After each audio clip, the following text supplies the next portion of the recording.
All right, let's get this party started. I'm going to start some music here. Welcome to Not My Rabbit Hole. Woo!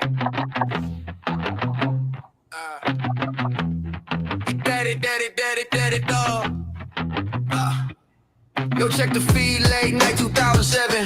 Fresno where it hit. Hoses, camera caught a sight. Dogs barking some legit.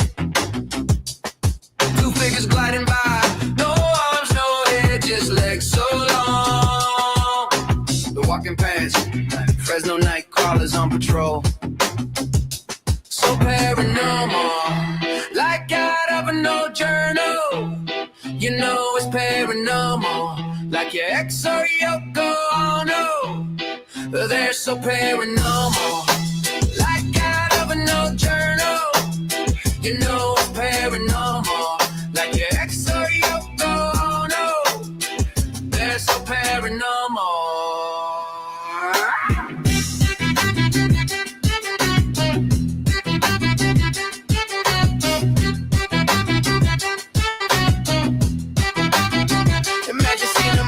Don't wanna see them on the street. So glad they ain't got feet. Now that's a crazy breed. Let's go down to Fresno and go night crawler hunting. I know it ain't my town, but it sounds like something I seen before I die and make it to the sky and have a story for you to take to your grave.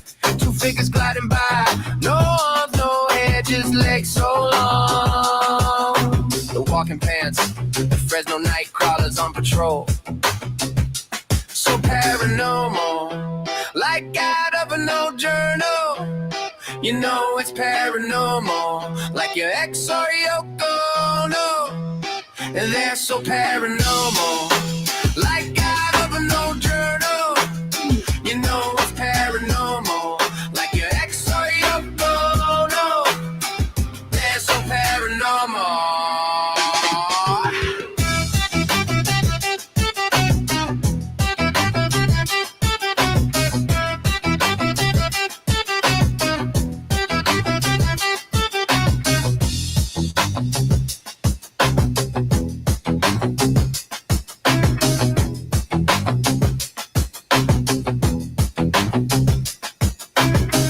All right, so that song is Paranormal. I made it for the show that I did with Ben Emily Jones. We did a debate about the paranormal, the cryptid, Fresno night crawlers, and I can tell like right now, Pootie is saying, yeah, he's giving a big thumbs down that he doesn't believe that any of that is true. But we did do a show about it. It is fascinating. It's part of the Fresno folklore, and I am streaming from Fresno, California right now.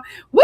Fresno in the house. All right, so today's show, and I want to read a little bit here about what it is about. It's the hidden connections between Jeffrey Epstein and Les Wexner. I always want to go Wes Lexner, but it's Wes Lexner, the Victoria's Secrets mogul. And then we have Jean-Luc Brunel, who had the MC2 modeling agency. We're going to go into his connection. But we're also going to focus a lot on Trump's modeling agency. Yes, he did have one. And we're going to go into greater detail about that. So stay tuned. I'm going to play one more song to warm us up here. Maybe a couple. I don't know. I think I'm just going to do one more. This song I actually created about what's taking place right now.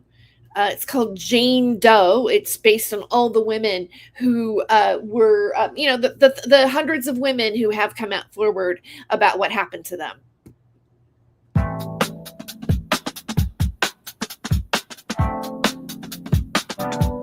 I wish that I could know why you decided to show,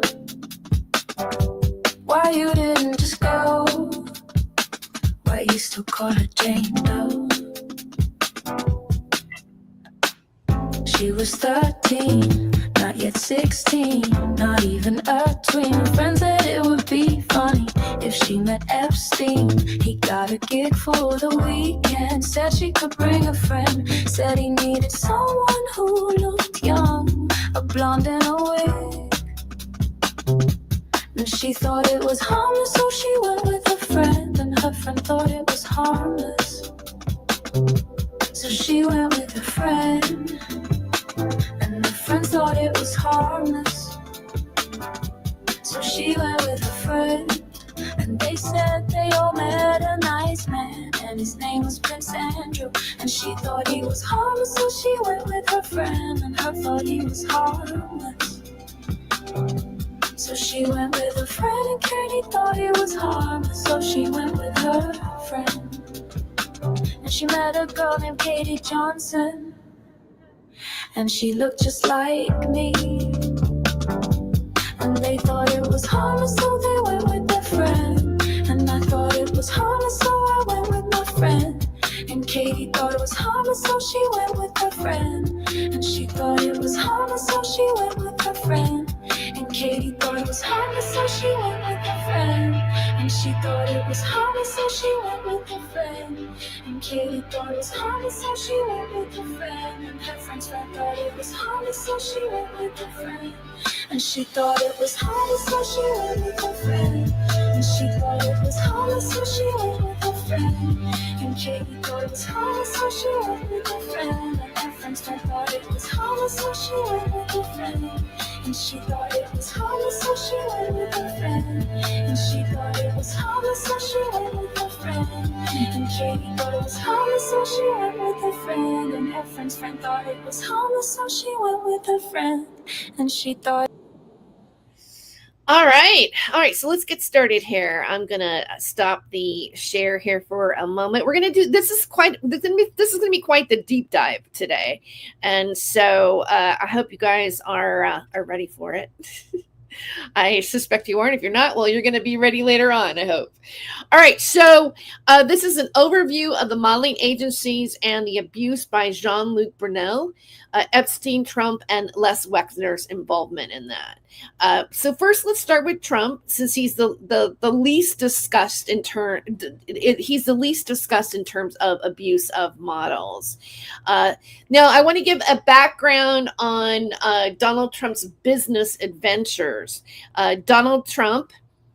Pull this up here. Donald Trump's extensive business empire spanned various sectors, notably real estate through the Trump Organization. Beyond real estate, his portfolio included significant interests in the entertainment industry, specifically beauty pageants such as Miss Universe, Miss USA, and Miss Teen USA, and his own modeling agency. Yes, he did have one. Trump's model management. Trump Model Management was established in 1999, initially operating as T Models, and ceased operations in April of 2017, shortly after his inauguration as U.S. president. Throughout his career, Trump's broader business practices have frequently encountered legal challenges and controversies, including the allegations of racially discriminatory housing practices and various fraud claims. Yes, there are claims. Donald Trump's model management operations and controversies. Trump Model Management, which began as T Models and was later known as T Management, was founded by Donald Trump in 1999.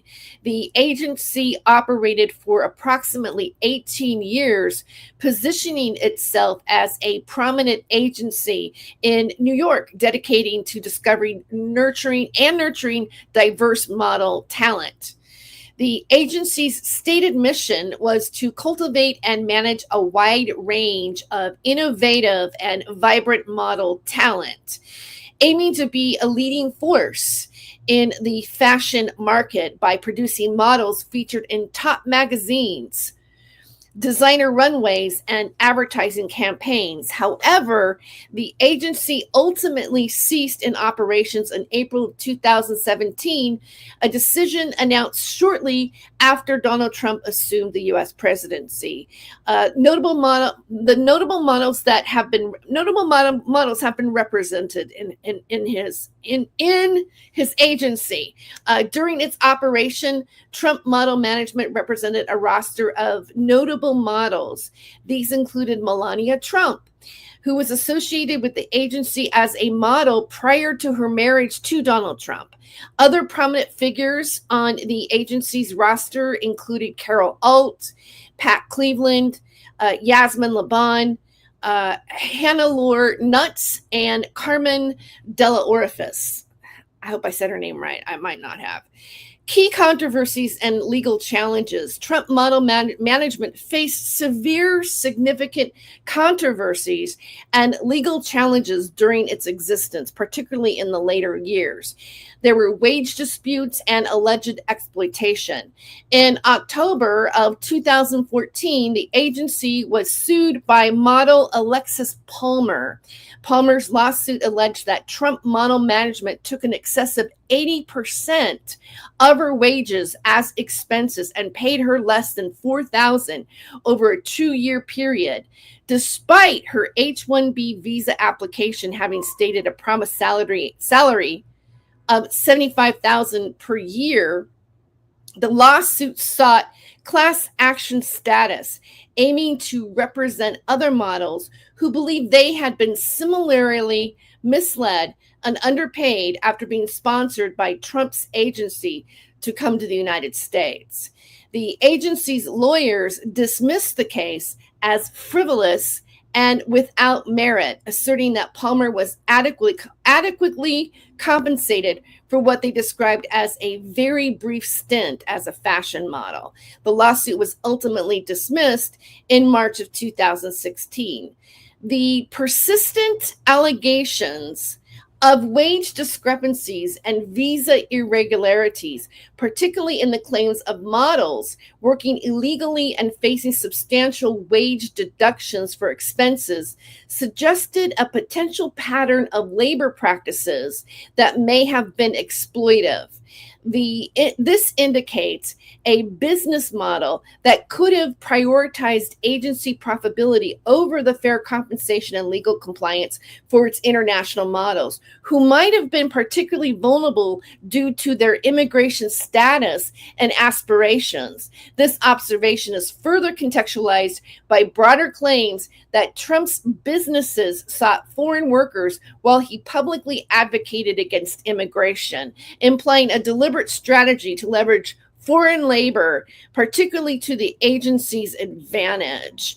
And I find this to be particularly interesting in lieu of his push for, ICE and the deportation of immigrants and the border, all of that. And yet he was bringing models over from other countries on visas or cheating it. And it's going to go more into detail. I have articles to back up what I'm reading right now. So we're going to go into those articles because I'm going to source what I'm talking about at this moment.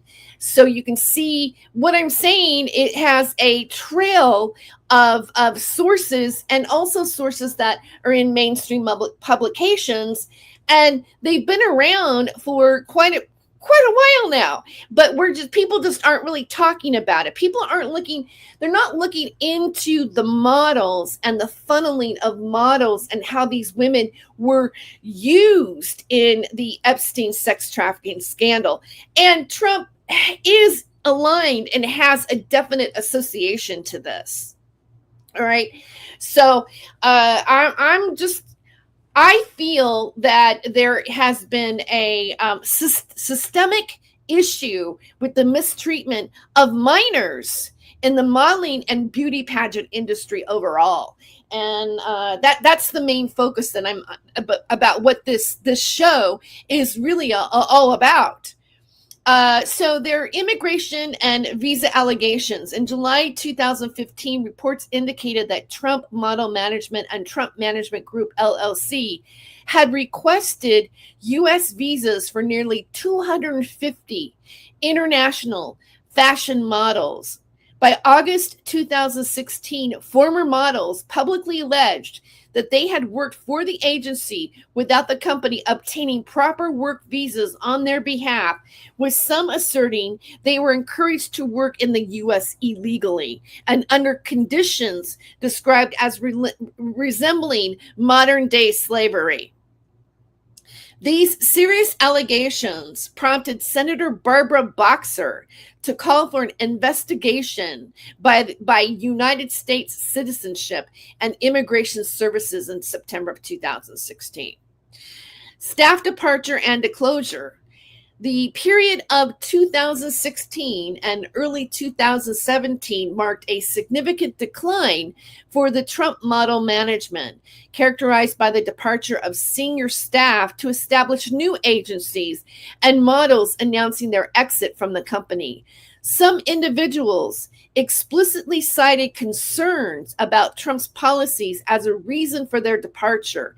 The agency's eventual closure in April 2017, shortly after Donald Trump's presidential inauguration, was attributed to these mounting controversies and the increasing difficulty of operating amidst the political climate. The rapid decline and eventual closure of Trump Model Management, with staff and models explicitly citing political concerns, demonstrates a direct causal link between Donald Trump's polarizing political persona and the commercial viability and reputation of his non-political business ventures. This illustrates how strong controversial personal brand how a strong controversial personal brand can become a significant liability for businesses operating in industries sensitive to public perception and ethical considerations.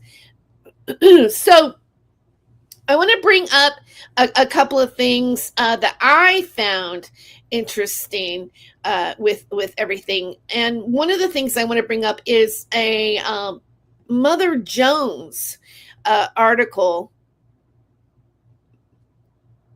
I think this is the one I want.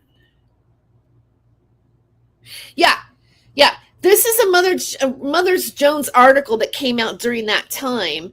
Now, again, Mother Jones is more of a left-wing publication, but I want to show that.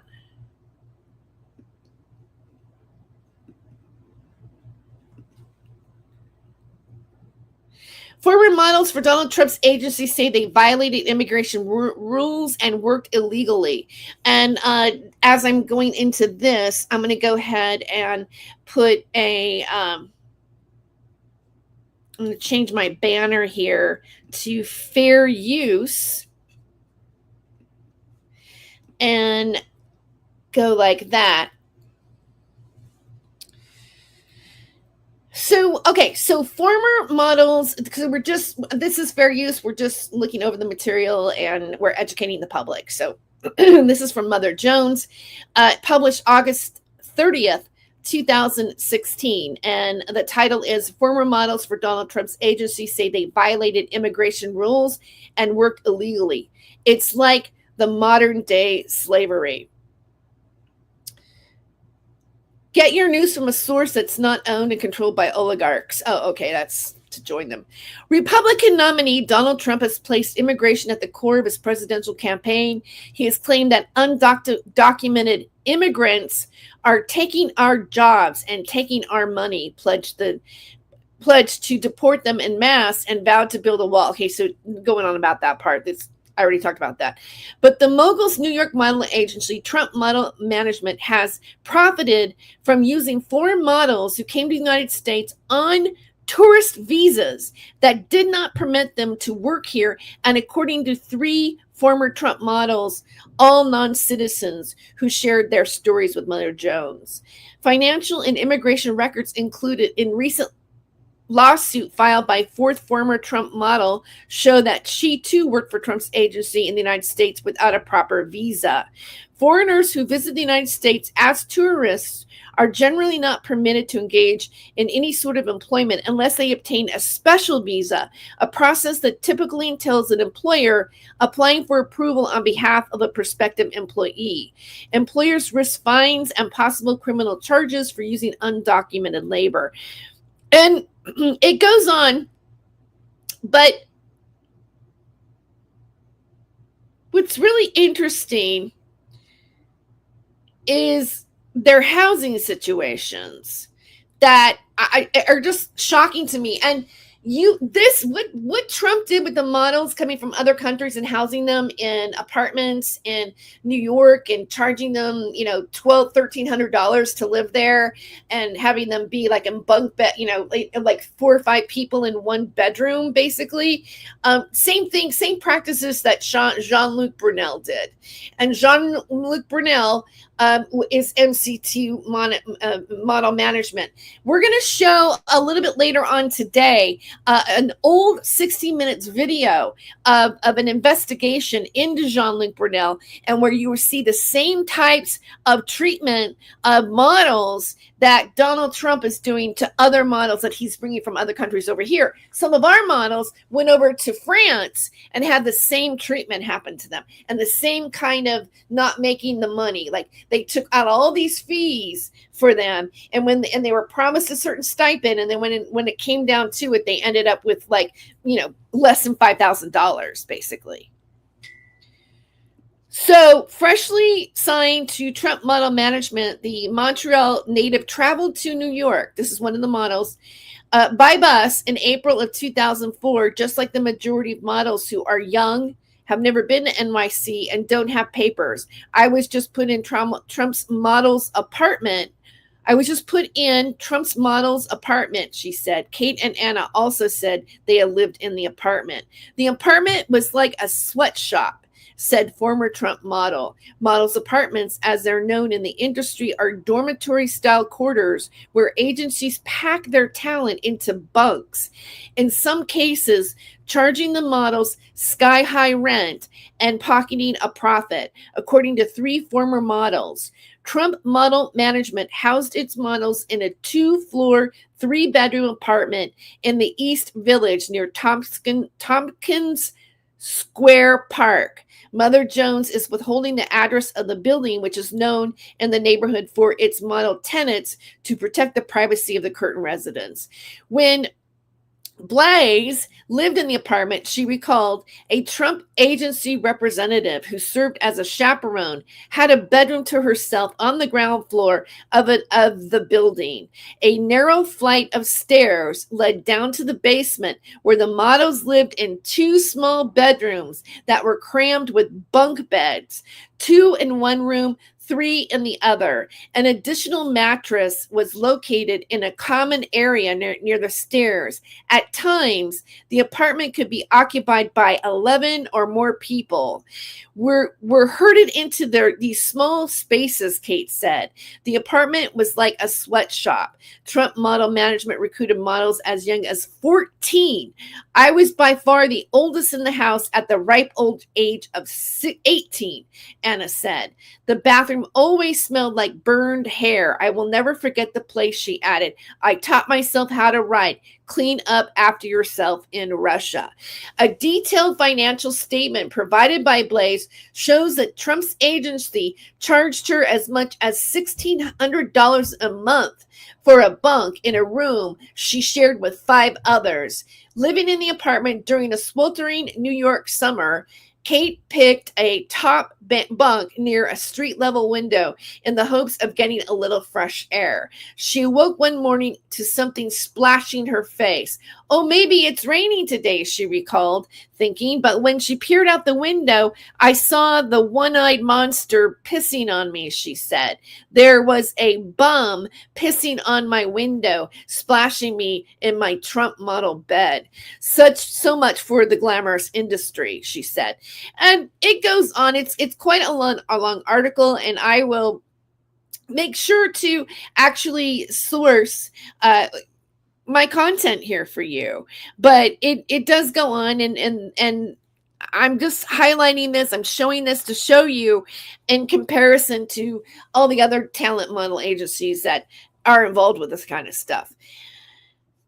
All right, so I'm gonna let that one go, and I got another one that I want to show you just for so you know the lawsuit. So you can see that there was really a lawsuit filed against Trump by one of the models as a receipt. So I'm going to show that here for you in just a second. Okay. So Trump Model Management LLC, Corinne Nichols individually, and Jane or John Doe individually. Jury trial demanded. Plaintiff Alexis Palmer by her undersigned attorneys individually on behalf of others similarly situated. Anyways, that's the court case here. This is the complaint or the amended complaint. Okay, so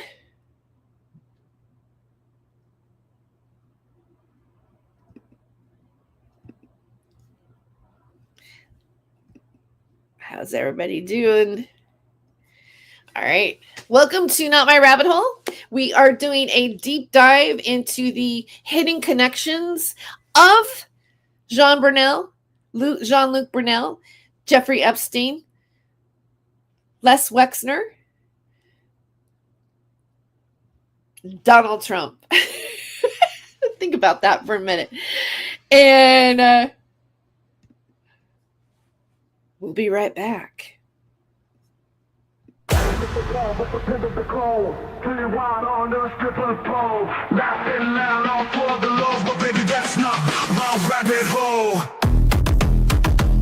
He ain't no Saint Germain, no crown, no name. He plays the game sharp as a flame. Who's to blame for the stolen fame? A shadow dance in the devil's frame. Go in the rabbit hole, losing control, spinning wild on a stripper pole. Laughing loud, all for the lows, but baby, that's not my rabbit hole. City lights and sirens scream, truth and lies blend like a dream. Wicked smiles, a clever scheme, chasing gold in the neon gleam. Go in the rabbit hole, losing control, spinning wild on the stripper pole. Laughing loud, all for the lows, but baby, that's not my rabbit hole.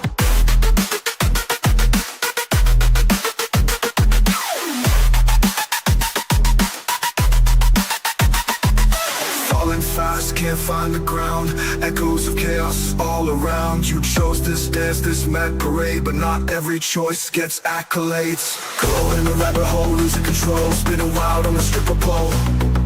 Laughing loud, all for the lows, but baby, that's not my rabbit hole. Spinning wild on the stripper pole.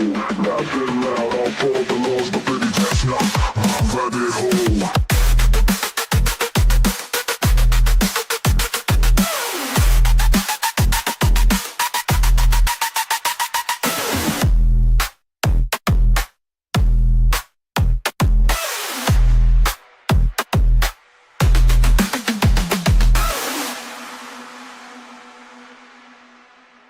City lights and sirens scream, truth and lies blend like a dream. Wicked smiles, a clever scheme, chasing gold in the neon gleam. Going down the rabbit hole, losing control, spinning wild on the stripper pole. Laughing loud, all for the lows, but baby, that's not my rabbit hole.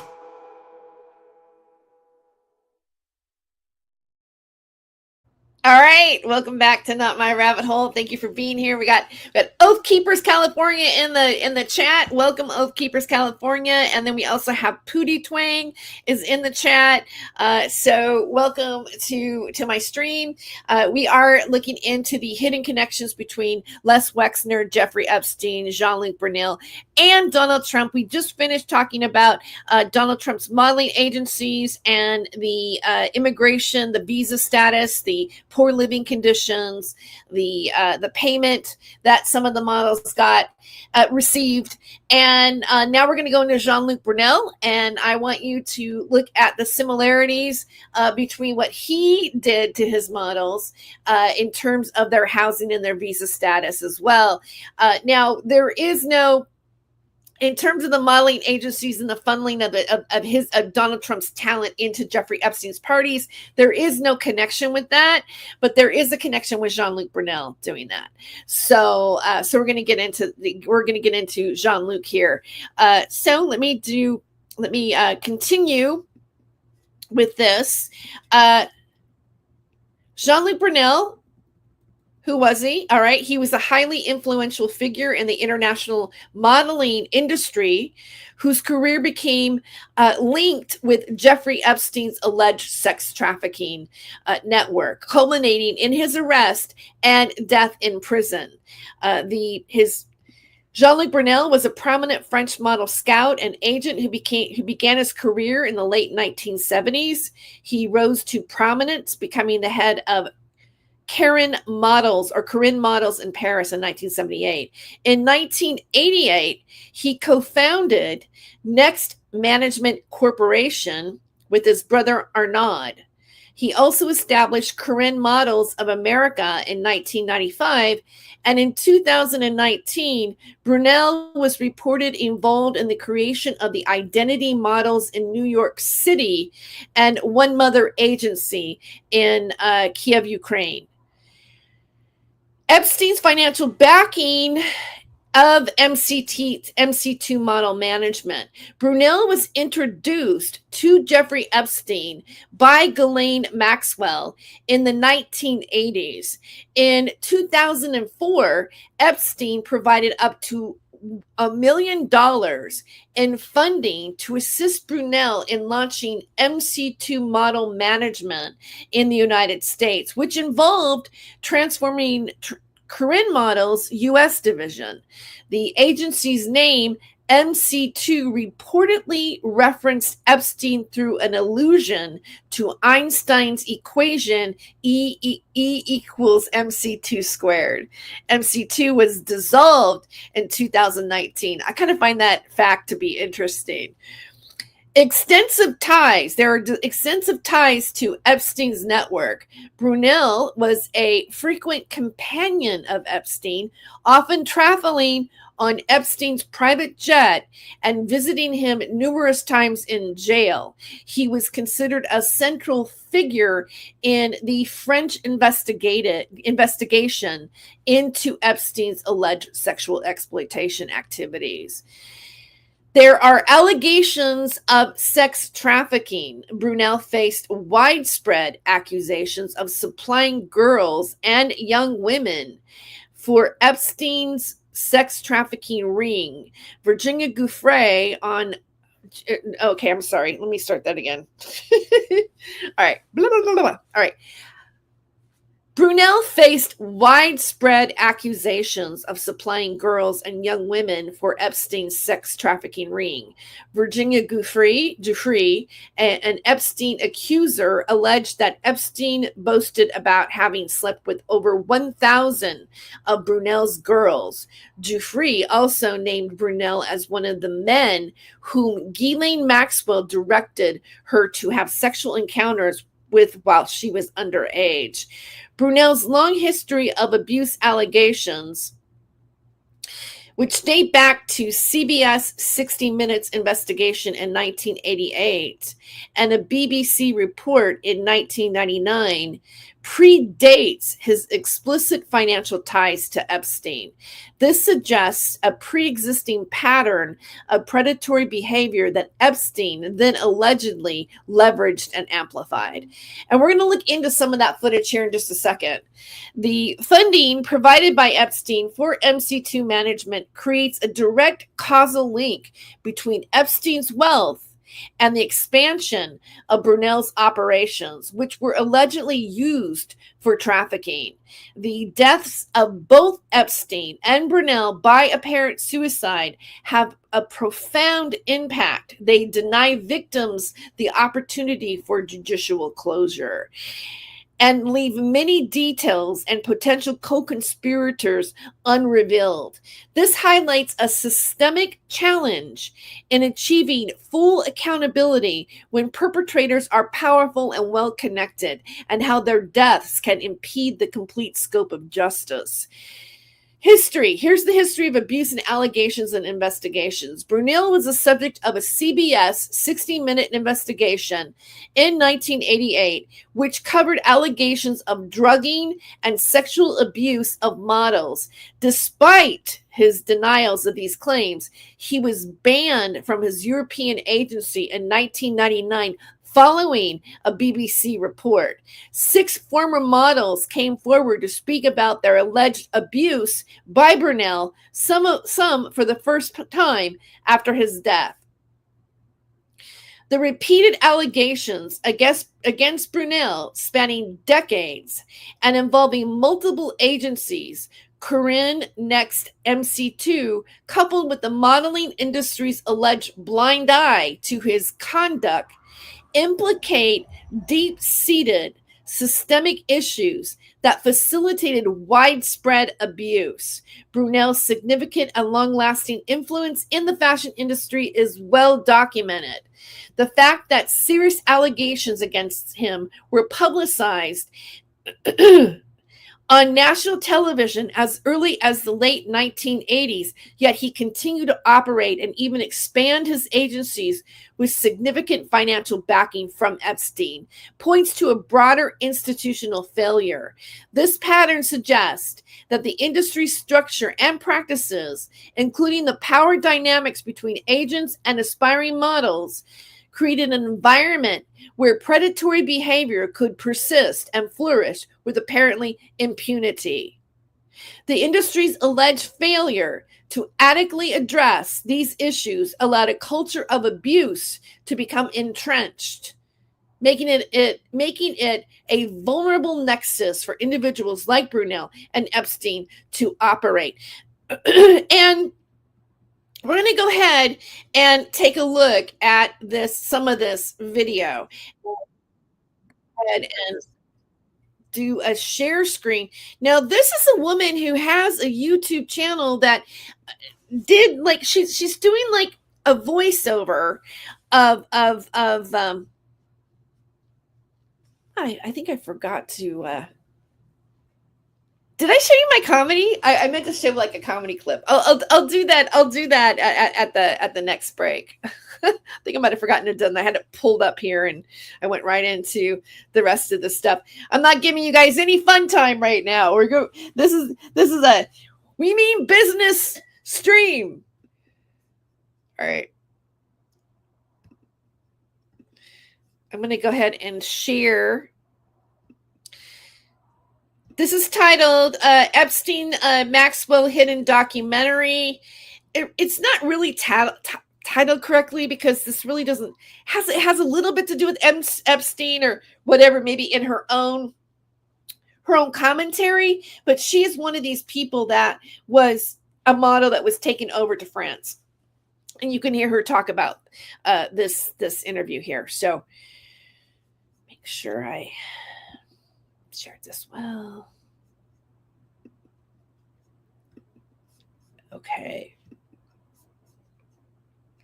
For you that's very hard to find. I was interviewed for this documentary 30 years ago. Know what they're sending our girls into. It's a meat market. You are there for the purpose of somebody wanting to take you home to bed. And what happens if you say no? You don't work. Every week, dozens of young American girls walk off airplanes in Paris and Milan, certain that their faces will be the next to beam from the covers of the fashion magazines. They are girls as young as 15 and 16, recruited by talent scouts or sent by their local modeling agencies, because Europe has more fashion houses and magazines, and it's easier to get that first big break there than in New York. The girls are told that they'll have a modeling agency in Europe, which will get them work and be their home away from home.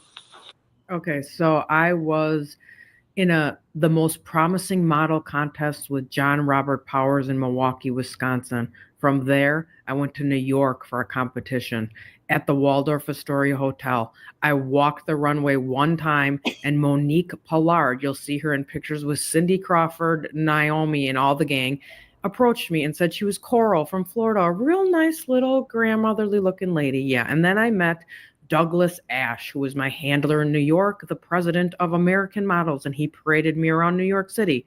Then they shipped me off to Paris for Claude Haddad, which you will soon see in this documentary. He's the right-hand man to Jean-Luc Brunel. I was in Paris. I was in Milan. It was freaking hell. I will continue. I'm going to do live streams today on my personal experiences. But again, they called me and interviewed me for this story. This aired and nothing freaking happened. They are girls like Sherry Bolts from Pompano Beach, Florida, a cheerleader who dropped out of high school and used her savings to buy a plane ticket to Europe when she was just 17. Her local modeling agency helped arrange it and still gets a percentage of her European income. And girls like Megan Douglas, who was a switchboard operator in Washington, D.C., when her photograph won her a spot in a modeling contest. And girls like Kimberly Barker of Nampa, Idaho, whose parents took out a loan to get the money to send her to Europe and to give her a shot at the big time. Though the odds are about 1,000 to 1 that a girl will end up a successful model. A model like Debbie Haggard. And I kind of feel like the person who's talking, I think it's this person right here. This is the model that is speaking over this footage. Who makes about $150,000 a year and says the top models may do all right, but it's rough for all the others trying to break through. Nasty business, and I don't think these parents have any idea what they're sending their girls into. What the parents are told by those local modeling agencies and talent scouts is that their daughters have been signed up with European modeling agencies which will take care of everything and become the girls' family abroad. How many girls are on option for this? So it's something of a shock when the girls discover that a lot of those agencies routinely take as much as 3/4 of the girl's salary. For instance, charging fees on the photo. So you notice that they said 3/4 of the girl's salary. Same thing that Donald Trump did that I spoke about earlier. This is a pattern. And we are here to identify patterns, right? Graphs the girls need for promotion, and ostensibly deducting taxes and Social Security, even though most of the girls are working illegally without work permits. We have to check for that. It's very confusing. Servan Sherwat is. Okay, so there was a time period where Claude Haddad in Paris sent me to this governmental building with my booker, Tom. Tom was actually a woman. We literally went in this governmental building. No one spoke English. We were in like a cage with a whole bunch of other people, like waiting. And then I had to go up in front of a freaking judge. They talked French, and they did some papers and stamped it. So I contend the UN is involved, and they made us teenage diplomats, and that's how they sent us over to Paris. President of a fledgling models union in Paris. She's helping some of the girls bring lawsuits against the agencies. You heard that, right? They made them teenage diplomats. Learn just where all that to bring them into the country. So they're fudging their visas going into France, the same thing that Donald Trump did with his visas of the girls coming into New York City into his agency. Same kind of tactic. Money goes. What happens if the girl goes to the agency and says, wait a minute, how much did the client... They never want to explain it. They just say, okay, baby, we have a lot of expense and we have to pay the tax department and we have to pay a lot of things. So don't try to understand. So do the agencies really pay Social Security on an illegal way? We don't even know exactly if they pay all the amounts. I'm sure they don't pay for that. The modeling agencies also own apartments all around Paris, which they rent out to the new girls who come to town. So this is exactly how my Paris was. Same thing happening. Like Donald Trump had apartments for the girls to stay in as Jean-Luc Brunel. Mine was on Rue de Varenne, across from Musée Rodin, and also Napoleon's tomb. Okay. We all lived there. Claude's Adonis-like son, Pascal, lived upstairs where they'd have freaking orgies and do drugs, okay? I walked in on an orgy one time to just go get the freaking vacuum cleaner. This was my life, okay? Insanity. Several girls to an apartment, and each girl paying a lot of rent. I lived in an apartment that was by no means nice. There was 4 girls living there at the time. We did have our own rooms, but the rooms were like the size of boxes. Courtney Powell is from Stoneboro, Pennsylvania. And how much was the rent? $900 a month. And you probably $900 a month? $900 a month. That was when the franc was low, and we were each paying that.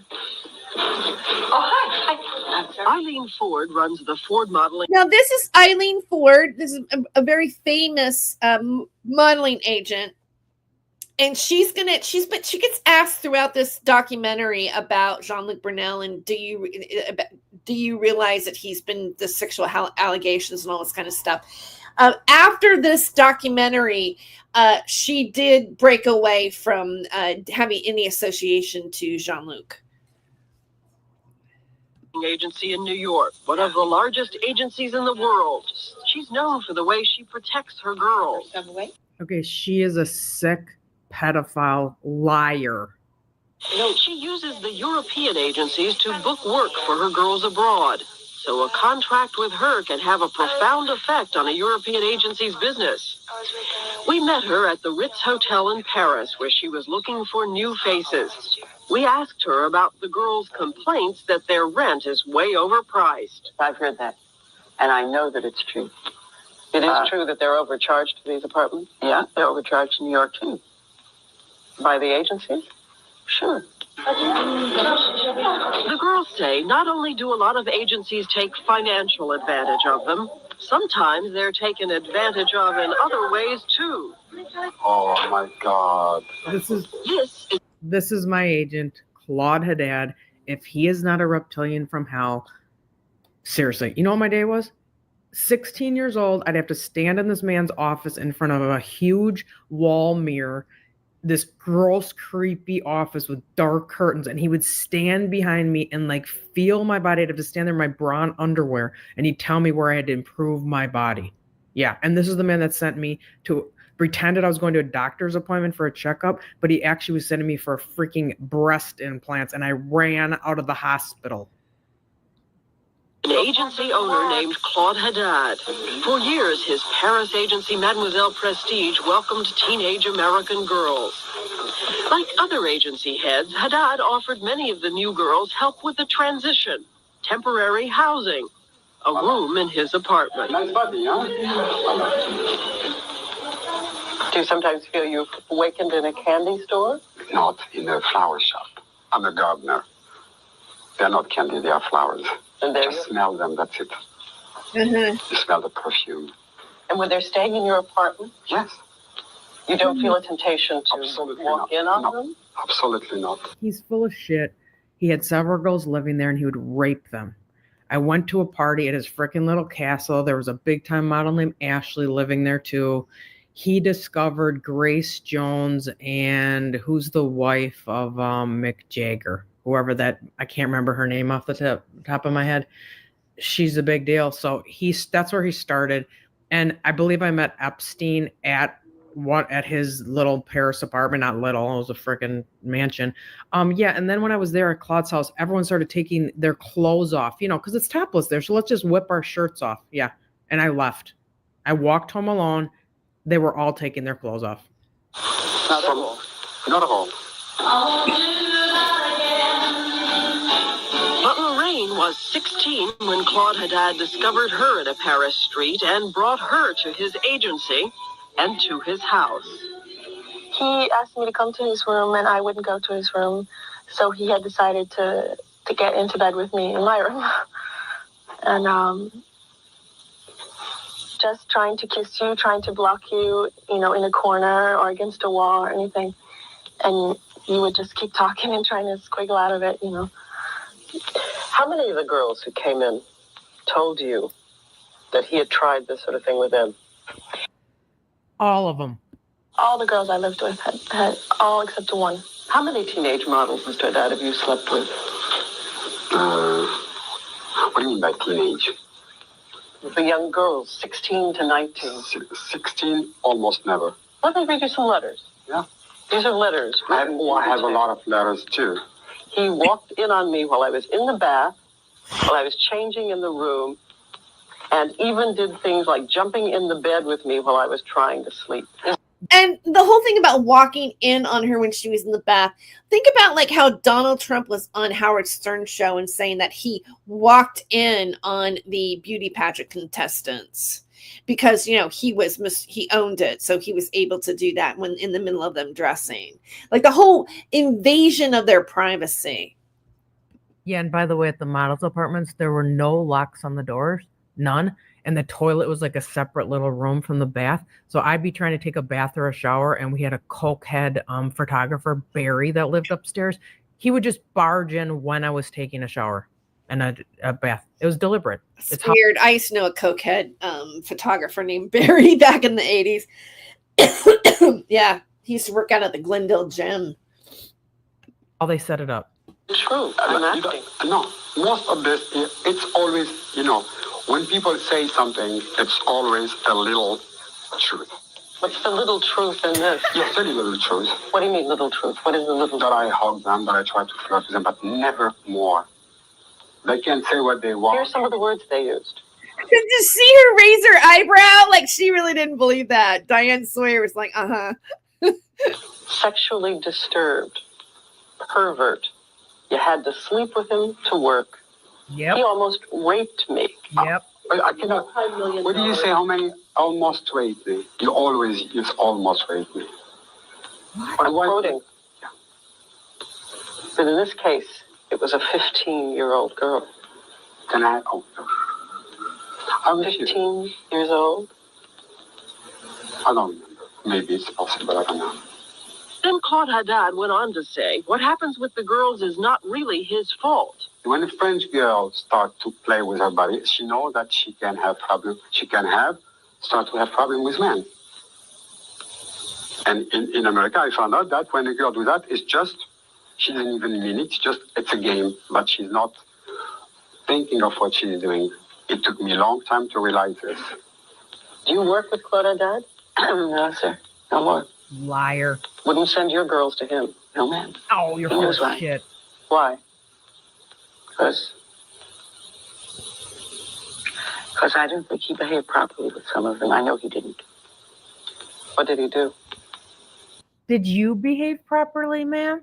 Did you? Okay, so I want to skip, it's going to get more into Jean-Luc Brunel here, but here we go. So Eileen Ford pretty much, let's play a little bit more here on Eileen. To me, it's just so reprehensible. Just so appalling. That some old sleazebag would come along and touch a girl. But one man Eileen Ford does associate with in Paris is this man, the head of Karen Models, one of the largest. Okay, let's get this straight. Eileen Ford knows exactly what's going on there. It's such, look, see how fake they are and liars? Jean-Luc Brunel and Claude Haddad are freaking partners. They're business partners. Right. The most prestigious agencies in the country. His name is Jean-Luc Brunel. The girls told us Brunel is very careful about the models who are under the protection of Eileen Ford. But Courtney and Sherry, who are not Ford models, told us about the dinners he invites his other girls to attend with his male friends. It's a mean market. You are there for the purpose of somebody wanting to take you home to bed. He is acting as a matchmaker. He's got the agency. He's got the girls. His friends say, oh, Jean-Luc, I'd like to meet some girls, or we're having a party tonight. Can you bring some girls? And what happens if you say no? You don't work. Exactly. And they're all princes from faraway lands, Lebanon, Iraq, Italy, freaking you name it. They rolled in every prince of the world. Wow. And they made money off freaking trying to just date us and matchmaker us. That's it. So you've actually known, be very careful on this, you actually have known that he has made someone pay a professional penalty for saying no. I know. I paid a penalty for saying no. We all did. I was personally proposed to by himself, Jean-Luc, and I said, no way. I laughed in his face, and I had no more appointments, and I never worked. What about the fact that people say when you come over here, you've come over knowing what you're getting into? Everyone knows. How can you know what you're getting into? How can you know what you're getting into? This is like a foreign country, you know? I mean, I'm from Florida, little city, Pompano Beach, you know? I mean, come on. How am I going to know what goes on in Paris, you know, or Milan? I mean, I don't even speak the language. I don't know anyone, you know? I'm in a new environment, you know? I don't know anyone. I have to trust the people that I come over here with. I mean, I'm naive. I'm young. A lot of these bigwigs at the agencies literally have a scale where in this hand they have your career and in this hand they have what they want. And your career can go up if they get what they want. If they don't get it, your career goes down.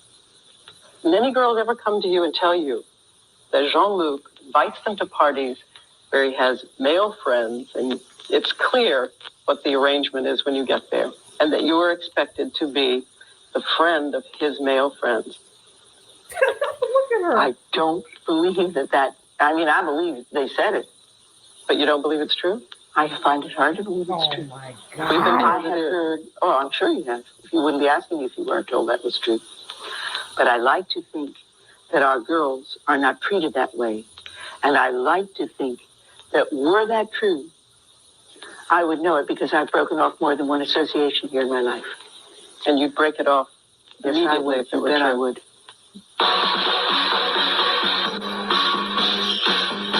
A discotheque like the Bandu. Okay, anyway, I want to just end it kind of like right there. You get the gist of what's happening here. And then there's a little more testimony. Maybe we'll play a little bit of this. This is a silhouette of somebody. You know, go have a good time in the bathroom. That was more or less, he did that with all the girls. Wait, let's go back. Okay. So, Paulina, you whining about not having Rick's money? Nobody gives a shit. So you first met Jean-Luc Brunel in a nightclub when he offered you drugs, cocaine. And Jean-Luc, did he use drugs? Oh, yes. You say, oh, yes, a lot? Well, that's why I used to like to see him, because he'd always give me a little vial of cocaine and say, you know, go have a good time in the bathroom. That was more or less, he did that with all the girls. Yep, pretty much they all did.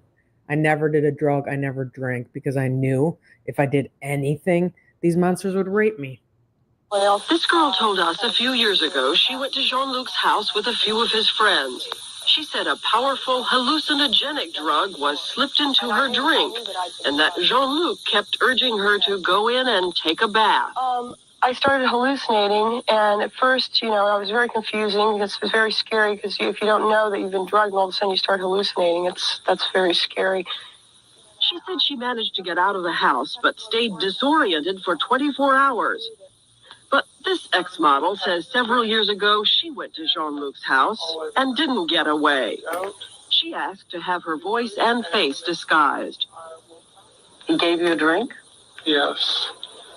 You drank it, and then what? I blacked out. I don't remember anything after that. The next thing you remember was being in this man's bed. Who was he? Do I have to say the name? It was Jean-Luc from Karen's modeling agency. You were raped. Yes, I do know that. Okay, so I'm gonna leave that. I just wanted to add this footage to the discussion here.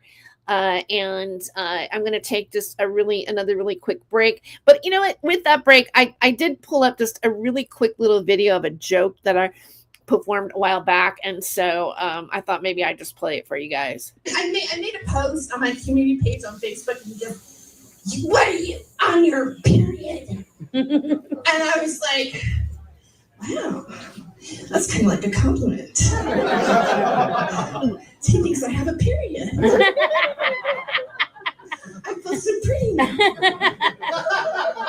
I said, no, I'm just a bitch.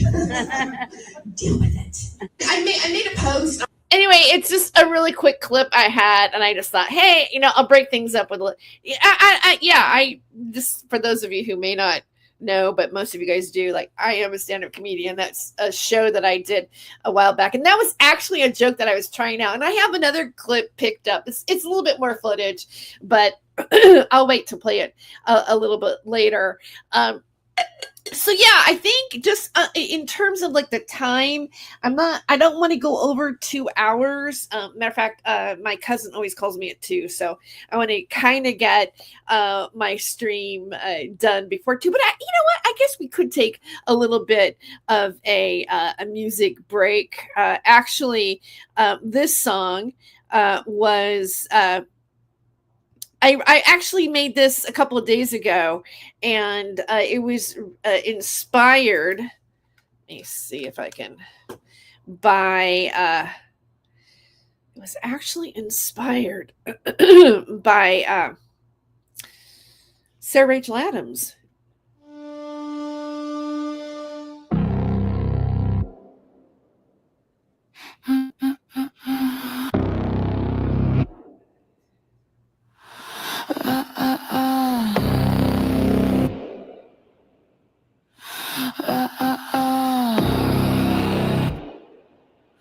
Sarah the psychic, intuitive healer, the shroom dealer squealer. She almost died, but Sarah lied.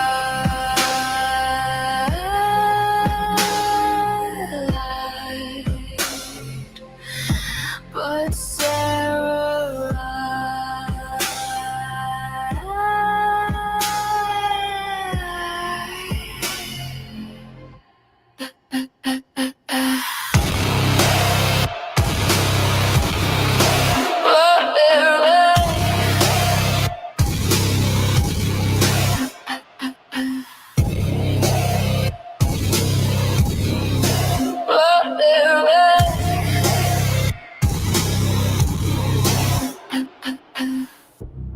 no empathy for the past, just wicked spells she casts, and poops the shower.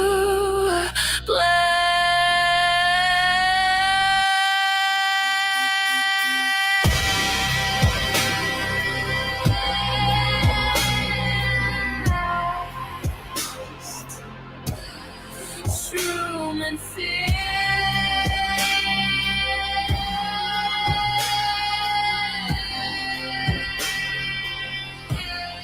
Shroom and fear.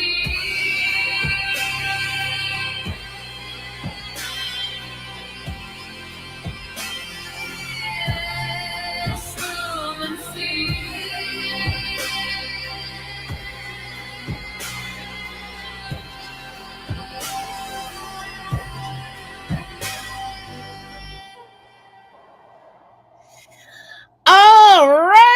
All right. Welcome back to Not My Rabbit Hole. Of that little brief stint of the song.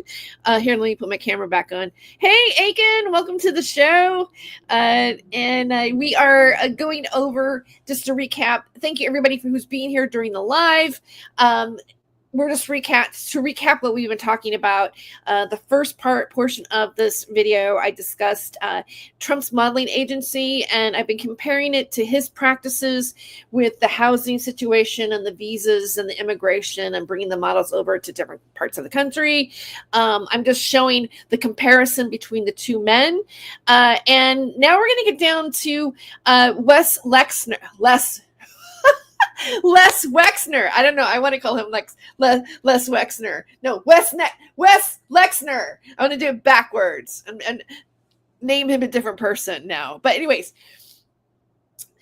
Les Wexner and his relationship to Jeffrey Epstein, and how Jeffrey Epstein funneled lots of money, $1 million or more, into MC2 modeling agency that relaunched Jean-Luc Brunel after he got kicked out of Europe for what we just watched in that documentary right there with Diane Sawyer back in the 80s. So I'm going to go ahead and, oh, wait. I'm not going to go ahead and do that. I'm going to just go ahead and read from my notes that I have here. All right. So I want to talk about the arrest and death in custody of Jean-Luc Brunel. Brunel was arrested in December of 2020 at Charles de Gaulle Airport while attempting to board a plane for Senegal. He was subsequently charged with rape of minors and sexual harassment. Brunel died by apparent suicide in his French jail cell in February of 2022, which legally concluded the case against him. His lawyers maintained that he asserted his innocence. He had a lawsuit, believe it or not, against Jeffrey Epstein. And in 2015, Brunel filed a lawsuit against Epstein, claiming that Epstein's illegal actions had caused damage to his modeling agencies, business prospects, and the lawsuit was later dismissed. Now, the overlap with Trump model management. While the provided information does not explicitly confirm direct shared models between Brunel's agencies and Trump model management, however, certain individuals such as Sandra Spirka, Fuji Ruiz, and Gabriel Rocha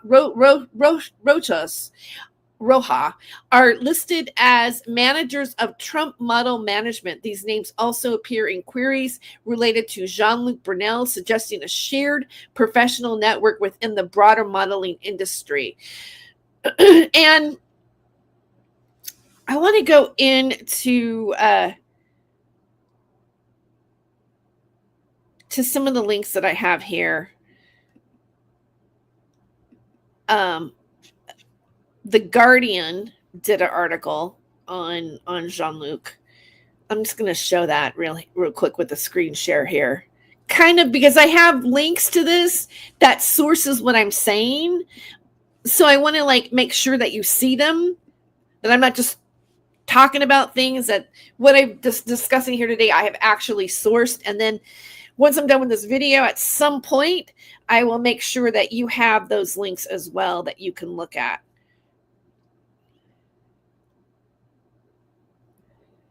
Where am I here? This is in the Guardian. Darn it. I woke up and he was on top of me. 6 women on being abused by fashion agent Jean-Luc Brunel. The Frenchman killed himself in prison in February while awaiting trial for R. Here, 6 former models speak out about him, his friend Jeffrey Epstein, and an industry that seemed to turn a blind eye. Let me go through here. In the autumn of 1985, 22-year-old Marion Shine was invited to Paris to try her hand in modeling. A confident and academic young woman, she graduated in classical art and archaeology from her college in Pennsylvania, having spent several summers in Greece on archaeological digs, and was excited to visit Europe again. Her Danish mother, a travel agent, and Hungarian father, a gynecologist, encouraged her to go, convinced that the modeling agents there would take good care of her. But after 6 months of modeling in Paris, Shine returned home a different person. Before Paris, I was this playful, creative girl, but that part of me vanished, she tells me now. Her mother found her job at a travel agency in their suburb New York, but Shine wasn't interested. She said it was like this deadening. I couldn't fall asleep at night, and then I couldn't wake up in the morning. I could barely trudge through the day. What Shine knows now, but didn't have the words for at the time, is that she was experiencing a deep, deep depression. In Paris, she had been sexually assaulted multiple times by men in the fashion industry. This culminated in being raped by her agent, Jean-Luc Brunel, then one of the most powerful men in the business, and the person entrusted with her care. I didn't understand how deeply it affected me, and I blamed myself. And 3 decades later, 2 months later, Brunel was arrested on suspicion of trafficking and raping underage girls. The investigation was being led by police investigating the pedophile Jeffrey Epstein. It emerged that the pair had been close associates and that Brunel was accused of supplying more than 1,000 girls and young women for Epstein to have sex with. That blew my mind, Shine says. I had no idea I had been a part of this. Shine is speaking out now for the first time and has contributed to a 3-part Sky documentary to be broadcast next month. And there's another victim talking. All these women have come forward. In the 1980s, many of those trying to make it in agencies in Paris were teenagers from the US, Canada, or elsewhere in Europe. Most were away from home for the first time. Being a model with Corinne's gave us this privilege where there was a velvet rope and people queuing. They would just let us in. It felt so cool, like we were celebrities.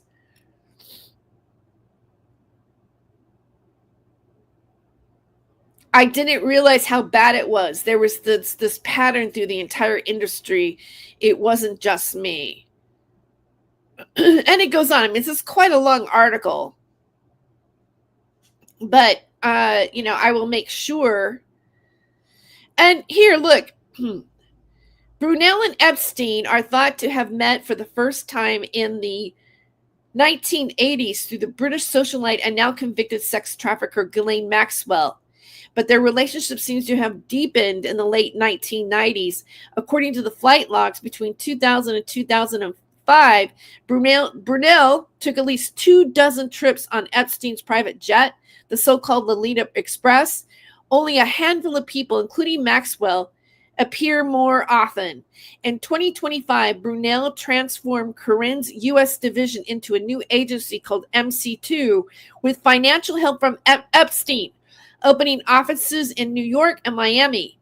Epstein and MC2 denied they had any business relationship, but in a sworn statement in 2010, MC2's former bookkeeper, Maritza Vasquez, said Epstein had guaranteed a $1 million line of credit for the company and directly paid for the visas of models brought to the U.S. to work for it.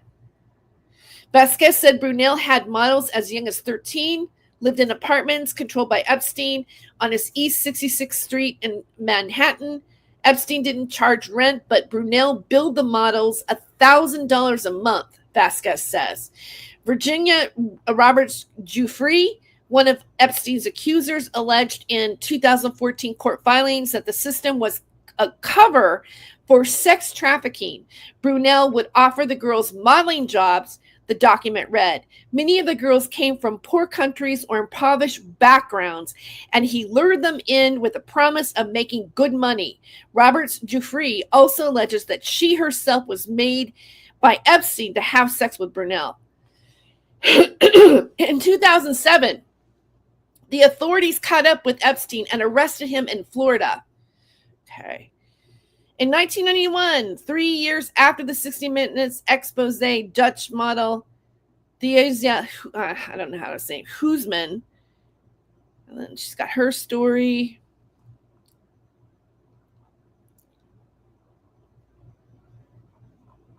Okay, so you guys get the picture, right? You get the picture. I'm going to close out some of these. I'm going to close out some of these tabs here. I'm not using. We did the Mother Jones. Okay. All right, here we go. All right, so I'm going to move on to Les Wexner, all right?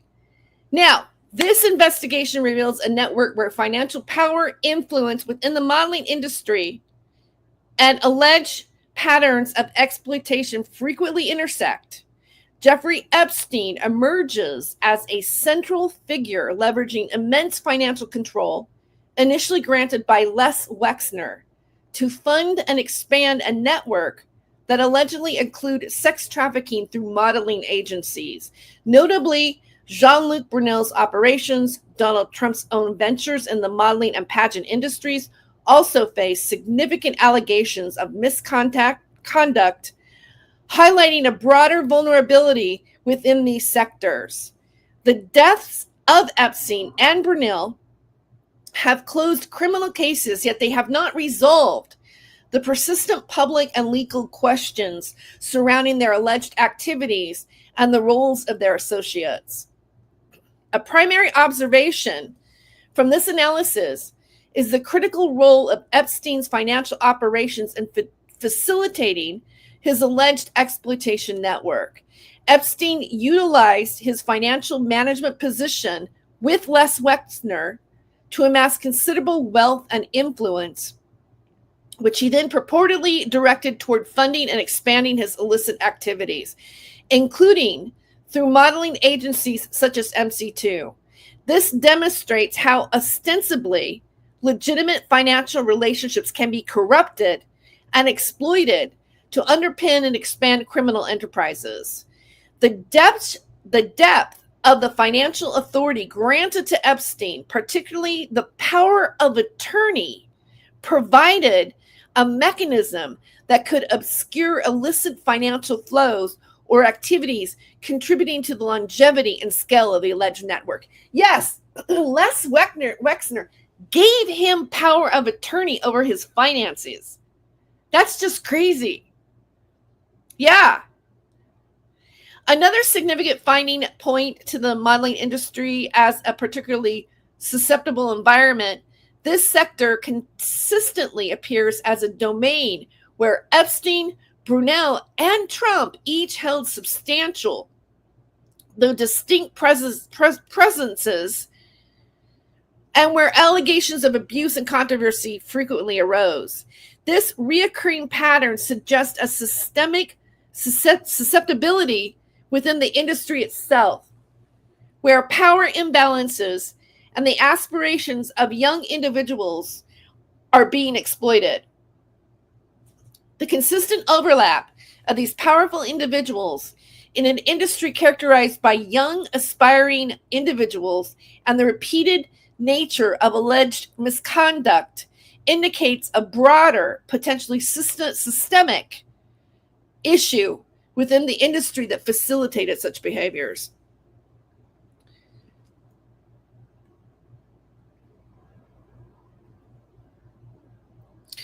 This report delves into the intricate web of relationships connecting prominent figures like Les Wexner, Jeffrey Epstein, Donald Trump, and Jean-Luc Brunel, with a brief exploration.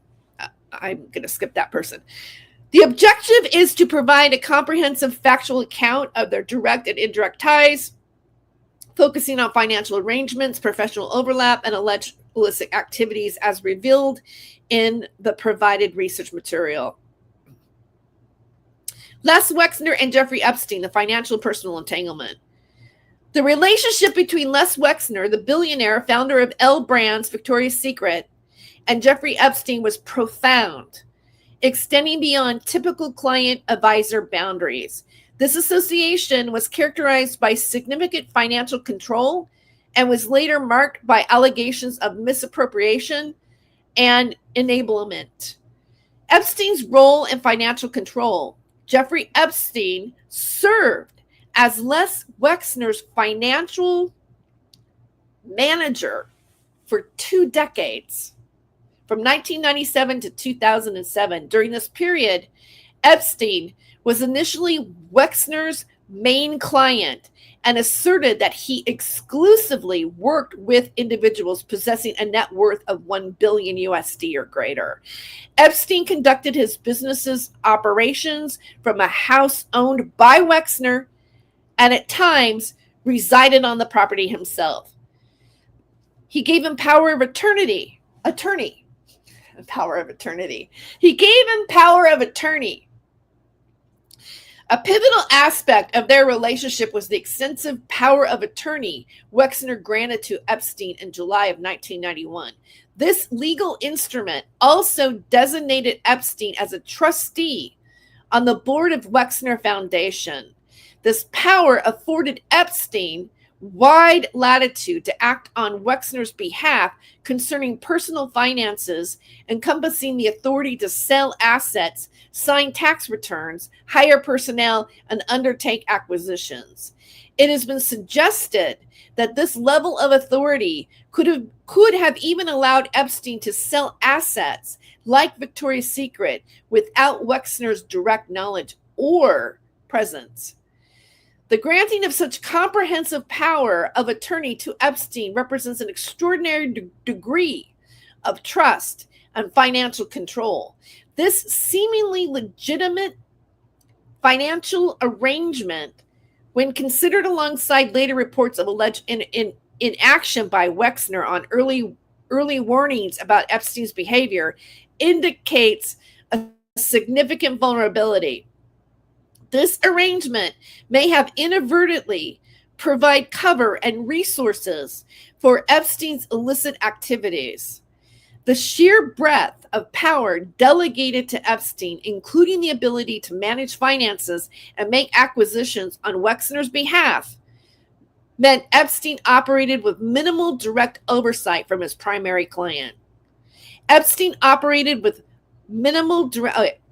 This delegation, coupled with information that Wexner was reportedly informed of Epstein posing as a Victoria's Secret's recruiter in the mid-1990s, but allegedly did not intervene, suggests a concerning pattern.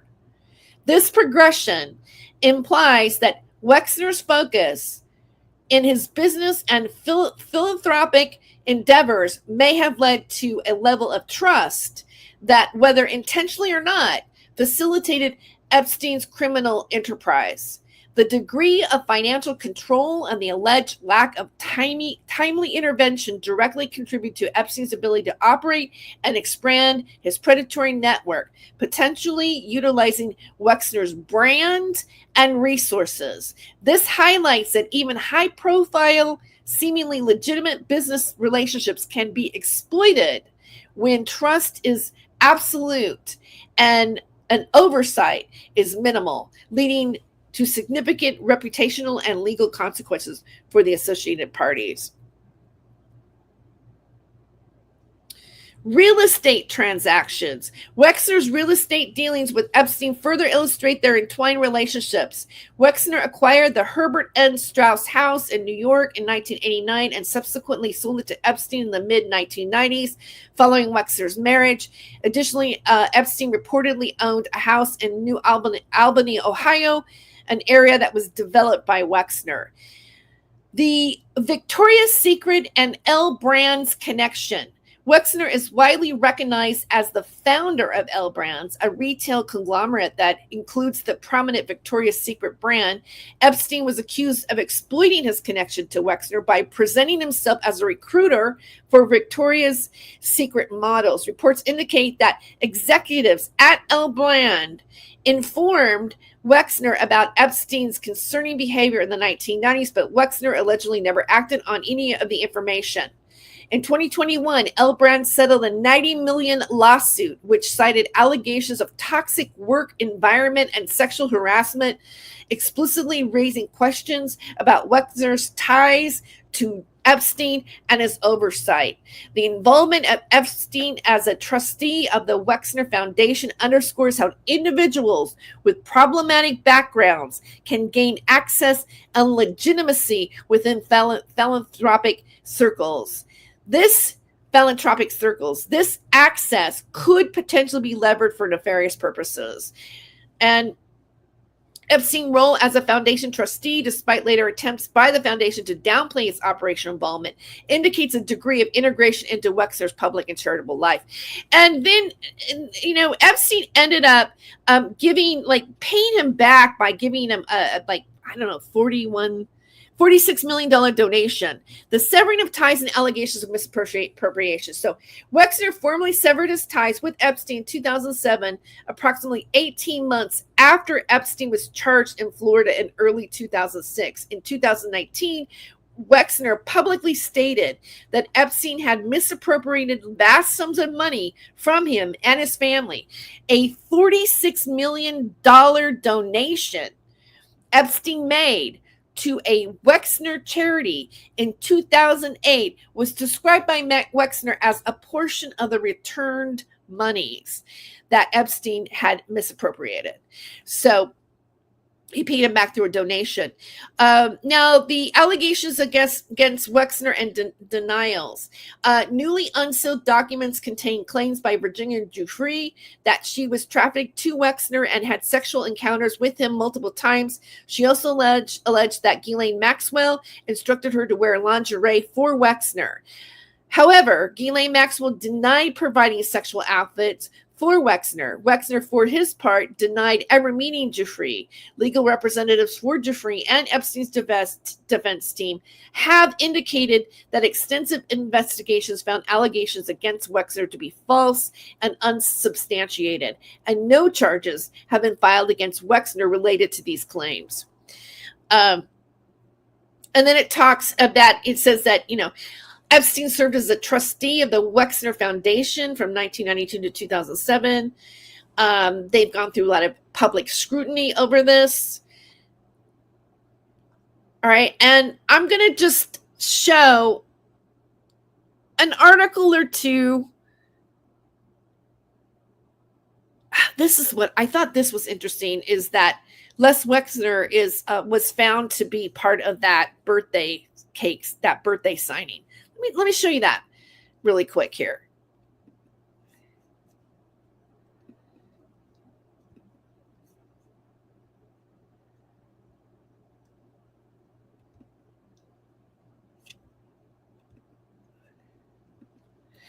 Wall Street Journal alleges Les Wexner signed $2,000 lewd birthday card given to Epstein. So he signed the card too. The Wall Street Journal story alleging President Donald Trump signed a lewd birthday card addressed to deceased sex trafficker Jeffrey Epstein contains the same allegations about L Brown's founder and New Albany billionaire Leslie Wexner. So that's interesting to me.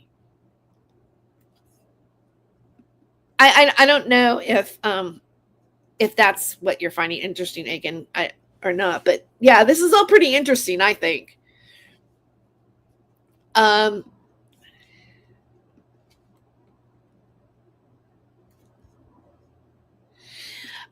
this is interesting. There's a whole documentary that came out about this as well.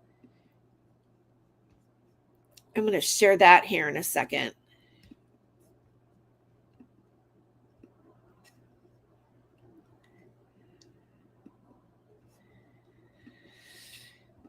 This troubling story behind Hulu's new documentary, Victoria's Secret Angels and Demons. Hulu's 3-part documentary series, Victoria's Secret Angels and Demons, looks at the rise and fall of the legendary lingerie brand and its former billionaire CEO, Leslie Wexner. The sprawling docuseries streaming now delves in particular into Wexner's relationship with wealthy financier and convicted sex offender Jeffrey Epstein. While Epstein's ties to former presidents Bill Clinton and Donald Trump, as well as Prince Andrew and Bill Gates, have been well publicized, his connection with Wexner flew under the radar until Epstein's 2019 arrest on sex trafficking and conspiracy charges. Epstein died by suicide that same year, awaiting trial. For nearly 2 decades, Epstein was Wexner's personal money manager, but few people understood just how close the two were. And then it talks about how they broke ties. Victoria's Secret's Angels and Demons looks to examine what relationship Wexner and his fortune may have played in Epstein's alleged sex trafficking network. But without new insight from Wexner, who turned down multiple interview requests from filmmakers, viewers are left with many unanswered questions. Chief among them, why did Wexner continue to do business with Epstein despite his many red flags? And how did Les Wexner meet Jeffrey Epstein? Epstein and Wexner were reportedly introduced in the mid to late 80s by a mutual friend, insurance executive Robert Meister. The two became fast allies. In 2005, Epstein told Vanity Fair that he shared a special bond with Wexner. People have said, it's like we have one brain between the two of us. Each of us has a side. In Victoria's Secret Angels and Demons, Michael Gross, the author of the 1995's Model, explains that Epstein had a reputation for worming his way into the lives of older, successful Jewish men. And since his 5-year stint working at investment firm Bear Stearns, Epstein left the company in 1981 for undisclosed reasons and 1 year after making partner. A former business partner of Epstein said he was extraordinarily mesmerizing and could convince anything of anybody. This might explain how the former prep school math teacher turned private investment advisor landed Wexner as his financial firm's biggest client, despite his lack of experience. Epstein claimed that he worked with many wealthy people, but Wexner remains his only known client. That's interesting.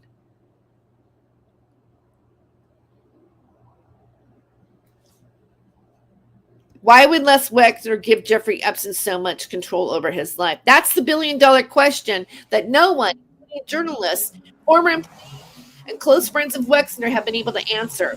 Wexner has claimed that giving Epstein power of attorney was strictly a business decision, but Victoria's Secret angels and demons show that Epstein was just involved in Wexner's personal life. He played MC at the... Okay, anyway. There's a lot on this. I'm just giving you the highlights.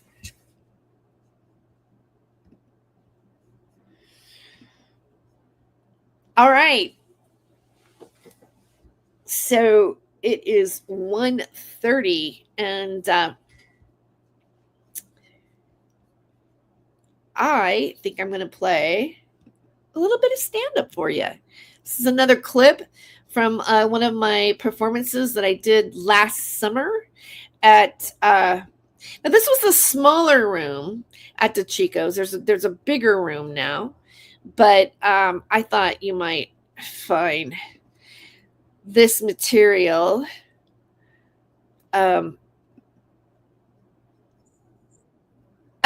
interesting. It kind of applies to the conspiracy world a little bit. So I'm going to go ahead and share that.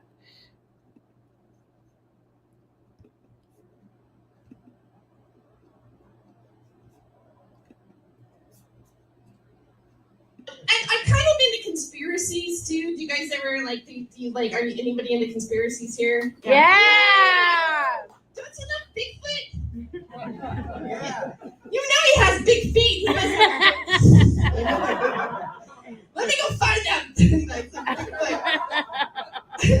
I know the reptilian conspiracy. You know, like some people think that they're like reptilians. Yeah. Yeah. I had a boyfriend once, and he goes, "Yeah, I'm from an Illuminati family, and I'm a reptilian, and I'm not the only one you've been with." And I'm like, "What? Am I the whore for the reptilians?" What is going on here? I'm like, reptilians, the other white meat. And, so I just don't know. I don't know. I keep it. I put that in like kind of the interesting box. But here's nothing too. I think about being older, right? And you're in college, and you're in American history, and they talk about American. Anyway, that's just like a little bit. I was gonna just show you a little bit. Did you see that? Did I share that? I'm assuming I did. I guess I did. All right, I'm back. All right, so I'm going to just do a conclusion here. And if you would like to support Not My Rabbit Hole, I take super chats. Next time, if I'm doing a show, you want to do super chat, I'll put it you want to ask a question, I'll highlight your question, anything that you want. But if you'd like to support my work here at Not My Rabbit Hole, there's my little banner. All right. So I'm going to go in and just do the closing arguments on this and the conclusion of today's show. The examination of the connections among Les Wexner, Jeffrey Epstein, Donald Trump, and Jean-Luc Brunel reveals a complex interplay of financial power, influence within the modeling and entertainment industries, and deeply troubling allegations of exploitation. Jeffrey Epstein served as a central node In this network, his extensive financial control over Les Wexner's assets, granted through a broad power of attorney, provided him with significant resources and a degree of operational autonomy.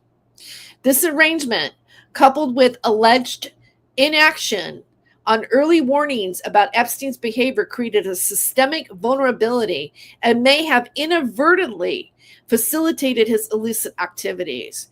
The use of Wexner's Victoria's Secret brand for alleged recruitment purposes and Epstein's role as trustee in Wexner's philanthropic foundation underscore how legitimate associations can be leveraged to lend credibility to illicit operations. While Wexner eventually severed ties and claimed misappropriation of funds, the depth and duration of their financial entanglement remains subject of scrutiny. Jean-Luc Brunel operated as a key enabler within Epstein's alleged sex trafficking network. His long-standing career in the modeling industry, marked by a history of abuse allegations dating back decades, provided a ready infrastructure for exploitation. Epstein's financial backing of Brunel's MC2 model management directly linked Epstein's wealth to the expansion of operations allegedly used for trafficking. The suicides of both Epstein and Brunel in custody have prevented victims from achieving judicial closure and have left many questions unanswered regarding the full scope of their alleged activities and potential co-conspirators. This highlights a persistent challenge to holding powerful individuals accountable, particularly when their deaths preclude legal proceedings. This repeated nature of allegations against Brunel across multiple agencies and the industry's alleged failure to address these issues point to systemic vulnerabilities within the modeling sector that allow predatory behavior to persist. Donald Trump's connections to Epstein were characterized by an initial social proximity that later dissolved amidst business disputes and allegations. Trump's shifting explanations by his distancing from Epstein suggest a strategic effort to manage his public image in the face of scandal.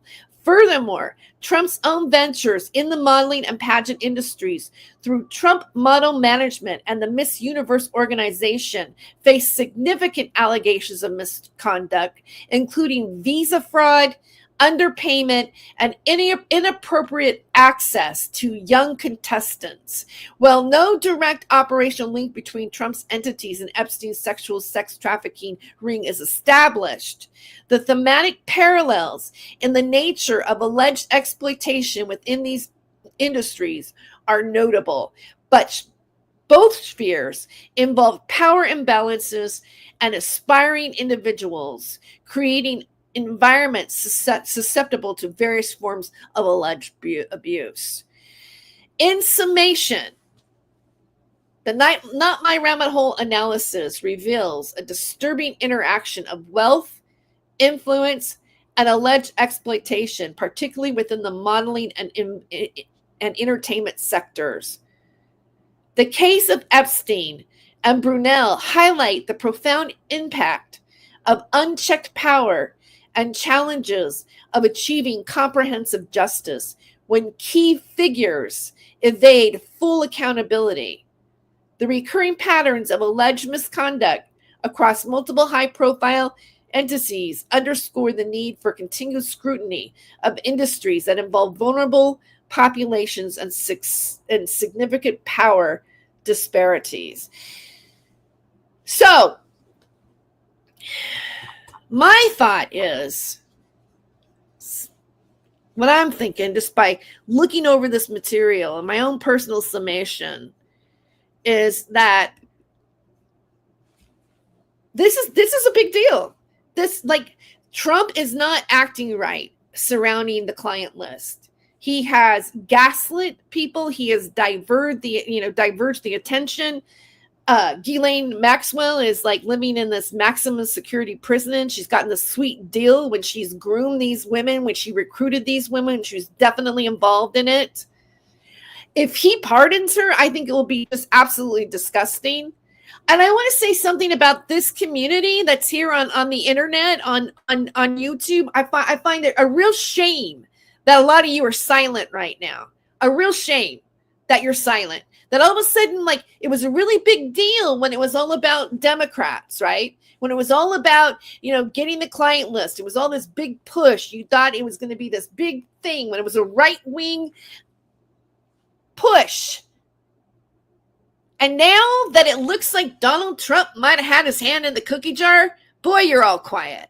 Boy, you're all quiet. You want to focus on Isaac Cappy. You want to, do the Dead Isaac Cappy Club. You have Dave. I want to mention David Schroeder today. You got David Schroeder, going on and on about satanic ritual abuse and things that happened to little boys and the Franklin cover-up. Okay, like the Franklin cover-up did happen.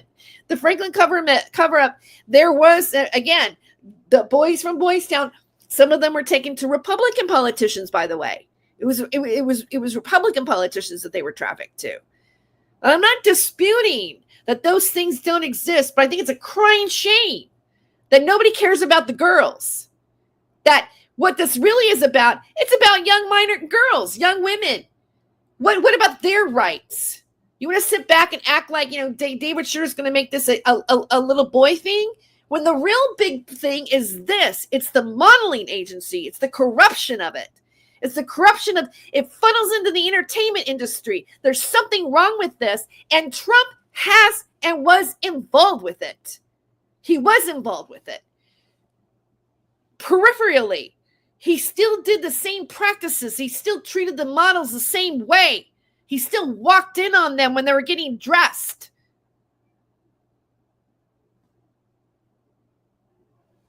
Wake up. And on that note, I'll see you later. The whole reason why I'm doing this is because of what's happened to the modeling agencies, because no one's talking about it really. I mean, they are talking about it. They're bringing it up. They're pushing it on. We know. But this whole thing about the models, the whole thing about the women are being trafficked, our own women, into the modeling agencies. This is absolutely outrageous. And shame on you. Shame on all of you for being quiet about this and wanting to prop up your right-wing Trumper. You want to be a Trumpette. I'm done.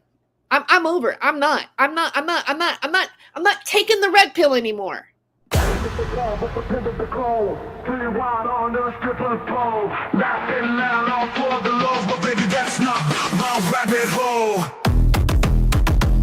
He ain't no Saint Germain, no crown, no name. He plays the game sharp as a flame.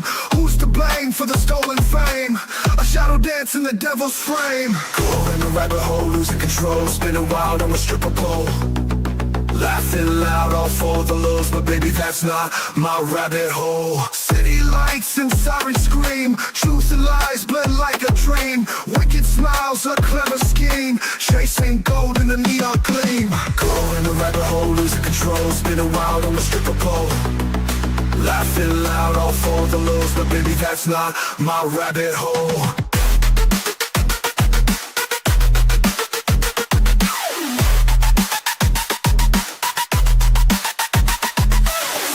Fast, can't find the ground.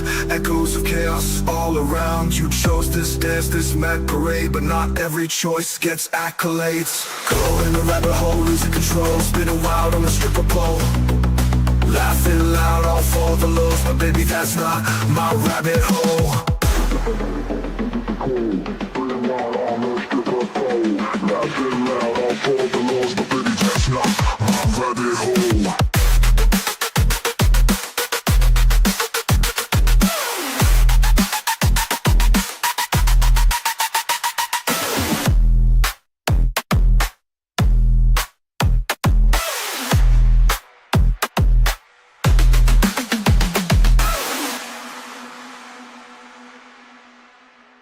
City lights and sirens scream, truth and lies blend like a dream. Wicked smiles, a clever scheme, chasing gold in the neon gleam. Going down the rabbit hole, losing control. Spinning wild on the stripper pole, laughing loud all for the lows. But baby, that's not my rabbit hole.